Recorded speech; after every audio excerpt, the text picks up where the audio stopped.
ஒரு சாட்சியை நான் கேள்விப்பட்டேன், ஆச்சரியமா இருந்துச்சு. அந்த அந்த சகோதரி இன்னும் இருக்கிறாங்க. ஒரு தடவை ஊழியத்துக்கு அவருடைய ஊழியத்துக்கு போயிருந்த போது அந்த சாட்சி வந்து அங்க ஃபேமஸ் அந்த ஏரியால. ஒரு தடவை அவங்க பிள்ளைகள், அவங்க கொஞ்சம் பிள்ளைகள் எடுத்து வளர்க்குறாங்க, அவங்க பிள்ளைகள் எல்லாம் மொத்தம் இருக்கும்போது ஒரு நாள் ராத்திரி ஒண்ணுமே இல்ல, சாப்பிடறதுக்கு ஒண்ணுமே கிடையாது, அரிசி இருக்கு, குழம்பு வைக்கிறதுக்கு ஒண்ணுமே இல்ல, கையில காசும் இல்ல.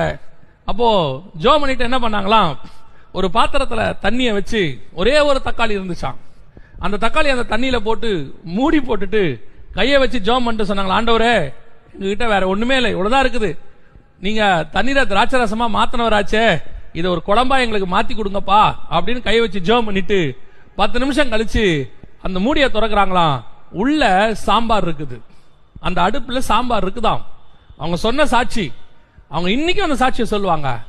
ஆனால் இன்னைய வரைக்கும் அந்த குடும்பத்தை, அந்த ஊழியக்காரரை கர்த்தர் அப்படித்தான் போஷிக்கிறார். நான் கூட இருந்தே பாக்குறேன், ஏன்னா அவங்க தெரியும், நல்லா தெரியும்.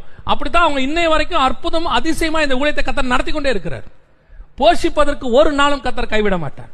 கொண்டு வந்த பாதை, நீ ஓடுகிற பாதை வனாந்தரமாக இருக்கும், சில நேரங்களில் கஷ்டங்கள் வரும், அந்த உபத்திரவத்தின் பாதையில கர்த்தர் உண்மையை பார்க்கிறார்.